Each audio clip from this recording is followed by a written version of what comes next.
नमस्कार दोस्तों, स्वागत है आपका SSC learning point by Singh sir. आज हम करेंगे 30 नवंबर की शिफ्ट 1 का पेपर। ठीक है, 34 नंबर का सेट है। इसके अलावा हमारे पास कितने बचेंगे? 11 सेट। ठीक है, तो हम इनको दो दो करके फटाफट से फिनिश करते हैं। किसी दिन 3 भी कर लेंगे तो जल्दी से फिनिश हो जाएगा। चलिए फिर स्टार्ट करते हैं बिना देरी किए हुए। पहला सवाल कह रहा, एक मिसाइल इतनी की चाल से यात्रा करती है, यह एक सेकंड में कितनी दूरी तय करती है? तो 1152 किलोमीटर प्रति घंटा था। पहले मीटर प्रति सेकंड में बना लो। ठीक है, तो यहाँ से करेंगे 18 छक्का 108 हो गया, 7/18 चौक 72, तो 5 चौकू 20 हो गया, 5 छक्का 30 और 2 32 हो गया मीटर प्रति सेकंड। यानी कि इसका मतलब हो गया कि एक सेकंड में वो कितना जाती है? 320 मीटर जाती है। अगला सवाल, 20 सेंटीमीटर व्यास वाले गोले से बनाई जा सकने वाली प्रत्येक 2 सेंटीमीटर व्यास वाली शीशे की गेंदों की संख्या क्या होगी? 10 की पावर 3 हो जाएगी, बात खत्म। भाई यहाँ पर देखो कुछ भी नहीं करना, अगर डिवाइड करोगे इधर भी करना पड़ेगा इधर भी, बाकी सारी चीजें कट जाएंगी। 20 को 2 से डिवाइड करेंगे 10 की पावर 3 आ जाएगा। कहने का मतलब 4/3 पाई 20/2 की पावर 3 करेंगे, बराबर में क्या हो गया? 4/3 पाई 2 की पावर 3 इंटू में एन हो जाएगा। यानी कि ये इससे, सॉरी यहाँ पर 2 होगा, ये इससे तो कैंसिल आउट हो गया। अब यहाँ पर ये 2 की पावर 3 मैंने काट दिया था, मुझे पता था वो कट ही जाना है। अब यहाँ पर बचा ये, यानी कि 20/2 की पावर में 3 हम लिख सकते हैं। बस यही चीज आपके दिमाग में चलनी चाहिए। अगला सवाल, रमेश एक वस्तु को अंकित मूल्य से 15% छूट पर बेचता है और उसे 25% के का लाभ होता है। यदि वस्तु का अंकित मूल्य इतना है तो वस्तु का क्रय मूल्य कितना है? अब देखो कितना आसान सवाल है। हमें क्या दिया? अंकित मूल्य, यानी कि 125 का मान दिया है हमें 7600। हमें क्रय मूल्य निकालना है, यानी कि 85 का मान निकालना है। तो ये तो हो गया 17, इधर करेंगे तो 5 दूनी 10, 55 25 हो गया, 25 चौकू 100 हो जाएगा, 4 छंग 24 हो गया और 4 सत्ते 28 हो गया। यूनिट डिजिट हर जगह मिल रही है तो हमें थोड़ी मेहनत करनी पड़ेगी। 4 छंग 24, 4 सत्ते 28, 2 30 हो गया, गुड़े में 17, 17 चौकू 68 हो गया, 17 तिया 51, आंसर आ गया। ये चीज हम बहुत बार बता चुके हैं, अब तो ये कम से कम हर शिफ्ट में लगभग मान लो एवरेज आया होगा। तो जो भी प्रॉफिट वाला होता है वो अंकित मूल्य के नीचे आ जाता है, जो छूट दी जाती है वो कॉस्ट प्राइस के नीचे आ जाता है। ये हमारा रेशियो बनता है। अगला सवाल, एक धनराशि 3 वर्ष के लिए इतने वार्षिक चक्रवृद्धि ब्याज दर पर उधार दी गई थी। यदि धनराशि का वर्तमान मूल्य अर्थात 3 वर्ष बाद इतना है तो कितना धन उधार दिया गया था? 12.5% का मतलब होता है 1/8, यानी कि 8 से ये 9 हो गया। ये प्रिंसिपल और किसका अमाउंट का रेशियो हो गया। पावर में इनके कुछ एन होता है, यानी कि यहाँ पर पावर में 3 हो गई, यहाँ पर पावर में 3 हो गई। तो इनका तो पता है कि 8 का क्यूब करेंगे 512, 9 का क्यूब करेंगे 729 हो गया। ठीक है, तो 729 का मान दिया गया था 13,851। हमें इसका मान निकालना था। तो 512 बराबर हम क्या लिख सकते हैं? एक सेकेंड, यहाँ लिख सकते हैं 13,851 बटे में 729 गुड़े में 512। यही हमारा क्या हो जाएगा? प्रिंसिपल हो जाएगा। तो इधर करेंगे तो ये 9 से काट लो, 9 अट्ठे 72, 9 एकम 9। इधर करेंगे 9 एकम 9, 4 बच गया, 9 पन्ना 45, 3 बच गया, 9 तिया 27 हो गया, यानी कि 8 बचा, 9 नेम 81 हो गया। फिर से करेंगे तो 9 नेम 81 हो गया, 9 एकम 9 हो गया, बचा कितना है? 6, 9 सत्ते 63, 9 एकम 9 हो गया। अब फिर से 7 2 9 फिर से कट जाएगा, तो ये काट लो।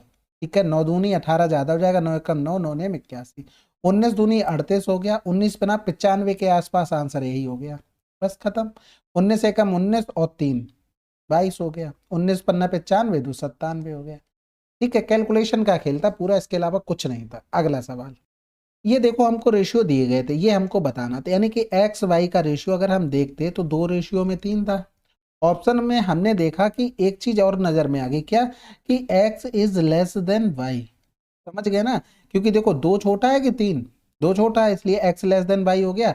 तो एक्स लेस देन वाई ये कैंसिल आउट हो गया, ये कैंसिल आउट हो गया, 2 ऑप्शन बचे ये। और 8/12 को हम क्या लिख सकते हैं? 4 दूनी 8, 4 तिया 12, 4/21 में तो कुछ कॉमन नहीं है तो ये भी हटा दो। तो हमें एक्स और वाई का रेशियो 2:3 में किस में मिल रहा है? सिर्फ इसमें।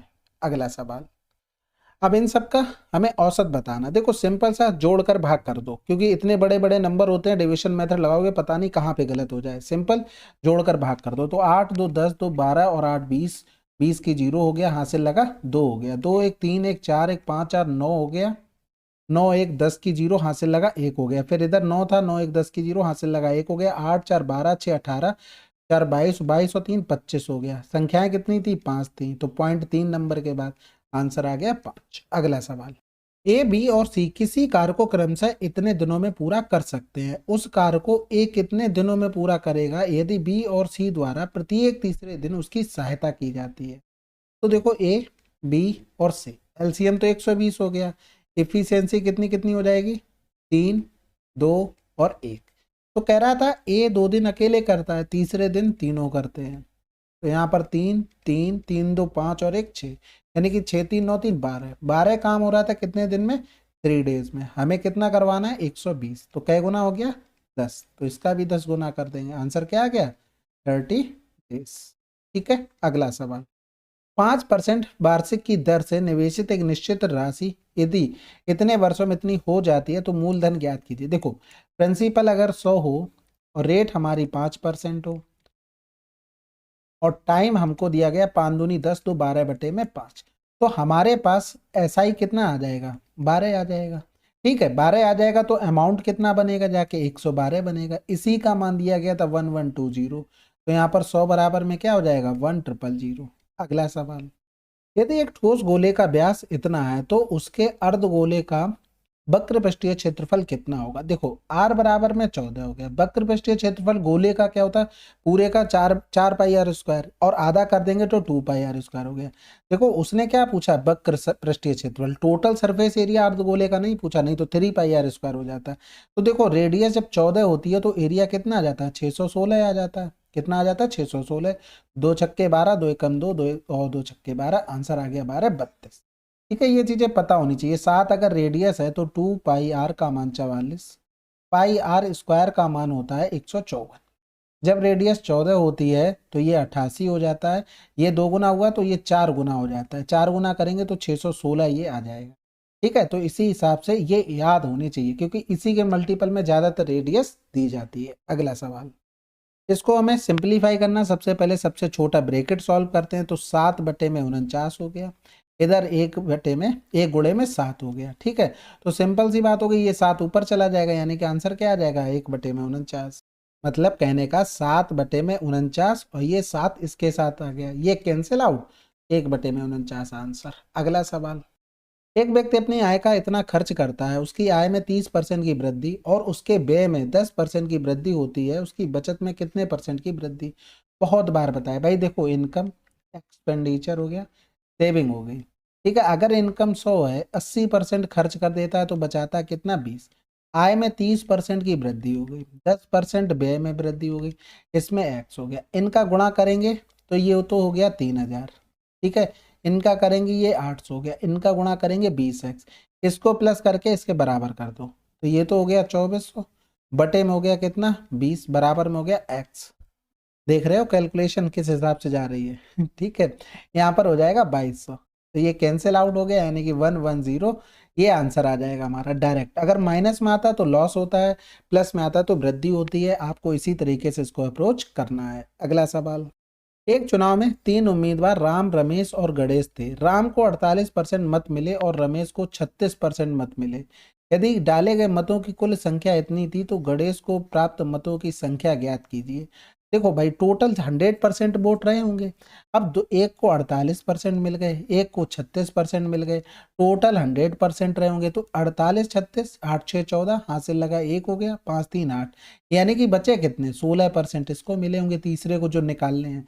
यानी कि 100% का मान हमें दिया था 40,000, हमें 16 का निकालना था, कैंसिल आउट, 16 चौकू 64, आंसर आ गया। ठीक है, इसमें पेन नहीं चलाना पड़ता अगर आपको अच्छे से बेसिक क्लियर है। तो 48 36 जोड़कर जो बचता, क्योंकि यहाँ पर सिंपल वैल्यू ये दी थी, इसको गुणा करने में कोई दिक्कत नहीं होती है आपको। ठीक है, अगला सवाल, एक मेज को इतने में बेचने पर 20% का लाभ प्राप्त होता है, यदि इसे इतने में बेचा जाता तो लाभ या हानि परसेंटेज हमको बताना है। तो देखो, 120 ये मान दिया गया था 58 62 का, हमें निकालना था 5000 का मान। ठीक है, तो इधर करेंगे तो 2 छक्के 12 हो गया, 2 दूनी 4, 2 ने में 18, 2 तियां 6, 2 एकम 2 हो गया। अब 9 3 12 हो गया, 2 1 3 से कट जाएगा, 3 दूनी 6 हो गया, 3 नेम 27, 2 बचा, 3 सत्ते 21, 3 सत्ते 21 हो गया। तो 977 से हम 5 दूनी 10, यानी कि 1 2 3 4 डायरेक्ट भाग करते हैं। तो एक बार जाएगा सबसे पहले तो 977 हो गया, 10 से 7 गया तो 3 बचा, 9 से 7 2 गया, 9 से 9 गया, जीरो उतारा लिया, जीरो का भाग नहीं जाएगा तो जीरो लगाएंगे, फिर से हमने क्या लिया, उतारा ले लिया। अब 9 तियां 27 ज्यादा हो जाएगा, 9 दूनी 18, यानी कि 2 बार और चला जाएगा, 2 सत्ते 14 हो गया, 2 सत्ते 14 1 15 हो गया, 2 ने में 18 और 1 19 हो गया। तो 10 से 4 गया तो 6, 9 से 5 गया तो 4 हो गया, और 12 से 9 गया तो 3 हो गया। ठीक है, अब पॉइंट लगाएंगे और जीरो बढ़ाएंगे। अब एक चीज देखो, यहाँ पर 100 था तो ये प्रॉफिट हो रहा था 112, सॉरी ये 20% का। अब यहाँ पर हमारा ये मान आ गया 102 दशमलव समथिंग, यानी कि अगर हम डिफरेंस करते तो 2% का लगभग प्रॉफिट हो रहा है, यानी कि हानि वाले तो पहले हटा दो, और 2% से ज्यादा ही आएगा तो आंसर लगा दो। थोड़ी सी कैलकुलेशन थी, बाकी तो आसान था। अगला सवाल, अब यहाँ पर देखो ये दिया गया था 16 के बराबर, इसका निकालना था। कितना आसान है, देखो 184 बटे में 11.5 बराबर में 16 हो गया, ये हटाएंगे पॉइंट तो ये ऊपर पहुंच जाएगा, यानी कि इसको लिख सकते हैं 184 बटे में 115, ये आ जाएगा नीचे, यानी कि 16 बटे में 10। तो यहाँ पर अगर लिखेंगे 1.84 अपॉन में 1.5 तो ये हट गया, तो इसका मान क्या है, 16 बटे में 10 यानी कि 1.6। अगला सवाल, 40 से छोटी सभी अभाज्य संख्याओं की संख्या कितनी है। अब देखो ये काम में आ गया, 444 22 322 321। ठीक है, तो ये तो 10 तक हो गई, 20 तक हो गई, और 20 के बाद ये 30 तक, और ये 40 तक। कितनी संख्याएं होंगी, 4 4 8, तो 10 और 2 12।